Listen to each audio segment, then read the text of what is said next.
Hello hi ಎಲ್ರಿಗೂ ನಮಸ್ಕಾರ. ನಾನಿವತ್ತೊಂದು ಈಸಿಯಾದಂಥ recipe tomato ಬಾತು ಅಂದರೆ ರೈಸ್ ಬಾತು. ಕಾಮನ್ನಾಗಿ ಇದೆಲ್ರಿಗೂ ಗೊತ್ತು, ಬಟ್ ನಮ್ಮ ಹಳ್ಳಿ ಸ್ಟೈಲಲ್ಲಿ ಹೆಂಗೆ ಮಾಡ್ತಾರೆ ಟೊಮೊಟೊ ಬಾತು, ಅವರು ರುಬ್ಬೆ ಮಾಡೋದು. ನಾವಂತೂ ಈಗ ಪೌಡರ್ಗಳನ್ನ ಯೂಸ್ ಮಾಡ್ತೀವಿ, ಆದರೆ ಬಟ್ ನಮ್ಮ ಹಳ್ಳಿಯಲ್ಲಿ ರುಬ್ಬೆ ಮಾಡ್ತಾರೆ. ಬನ್ನಿ ನೋಡೋಣ.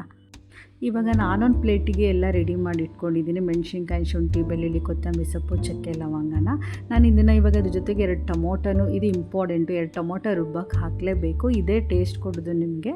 ಬಟ್ ಇದನ್ನೆಲ್ಲ ಹಾಕಿ ನೀವು ನೈಸ್ಗೆ ರುಬ್ಬಬೇಕು ಅಂತಿಲ್ಲ, ರಫಾಗಿ ರುಬ್ಕೊಂಡ್ರೆ ಚೆನ್ನಾಗಿ ಬರುತ್ತೆ. ಇದನ್ನು ಗ್ರೈಂಡ್ ಮಾಡಿ ಇಟ್ಕೊಬಿಡಿ ಫಸ್ಟು, ನಾನು ಹೇಳ್ತಾ ಇದ್ದೀನಿ. ನೆಕ್ಸ್ಟು ನಾನೊಂದು ಪಾತ್ರೆಗೆ ಗಾಣದ ಎಣ್ಣೆ ಯೂಸ್ ಮಾಡ್ತಾಯಿದ್ದೀನಿ. 2 ಈರುಳ್ಳಿ, 5 ಟೊಮೊಟೊನ ಆ್ಯಡ್ ಮಾಡ್ಕೊಂಡಿದ್ದೀನಿ. ಟೊಮೊಟೊ ಬದಕ್ಕೆ ಹೈಲೈಟ್ಸ್ ಏನಂದರೆ ಟೊಮೊಟೊನೇ ಹಾಕಿ ನಿಮಗೆ ಎಷ್ಟು ಟೇಸ್ಟ್ ಬೇಕಾಗುತ್ತೋ ಅಷ್ಟು ಹಾಕ್ಕೊಳ್ಳಿ. ಟೊಮೊಟೊ ಜಾಸ್ತಿ ಹಾಕಿದ್ರೆ ತುಂಬ ಚೆನ್ನಾಗಿರುತ್ತೆ. ನೆಕ್ಸ್ಟ್ ನಾನು ಗ್ರೈಂಡ್ ಮಾಡ್ಕೊಂಡಿರೋ ಮಸಾಲನ ಆ್ಯಡ್ ಮಾಡ್ಕೊತಾ ಇದ್ದೀನಿ. ಉಪ್ಪು ಈಗಲೇ ಹಾಕೋಬಿಡ್ತೀನಿ. ಬಟ್ ಹಾಕ್ಕೊಂಡು ನಾನು ಆಲ್ರೆಡಿ ಬಿಸಿನೀರು ರೆಡಿ ಮಾಡಿ ಇಟ್ಕೊಂಡಿದ್ದೀನಿ, ಅಕ್ಕಿ ನೆನೆಸಿಟ್ಕೊಂಡಿದ್ದೆ. ಬಟ್ ಎಲ್ಲ ಹಾಕ್ಬಿಟ್ಟು ಇದು ಒಂದು 15 ನಿಮಿಷದಲ್ಲೇ ಇದಿಷ್ಟು ರೆಡಿ ಮಾಡಿ ಇಟ್ಕೊಂಡಿದ್ರೆ ಸಖತ್ ಫಾಸ್ಟಾಗಿ ಆಗುತ್ತೆ. ಹಾಗೆ ಸ್ವಲ್ಪ ಕೊತ್ತಂಬರಿ ಸೊಪ್ಪನ್ನ ಹಾಕೋತಾ ಇದ್ದೀನಿ.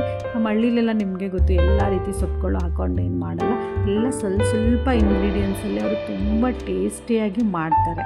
ಈಗ 90% ಆಗಲೇ ರೆಡಿಯಾಗಿದೆ. ಇನ್ನೊಂದು 2-3 ಮಿನಿಟ್ಸಲ್ಲಿ ಲಿಡ್ನ ಕ್ಲೋಸ್ ಮಾಡಿದರೆ ರೈಸ್ ಬಾತ್ ರೆಡಿ ಆಗುತ್ತೆ.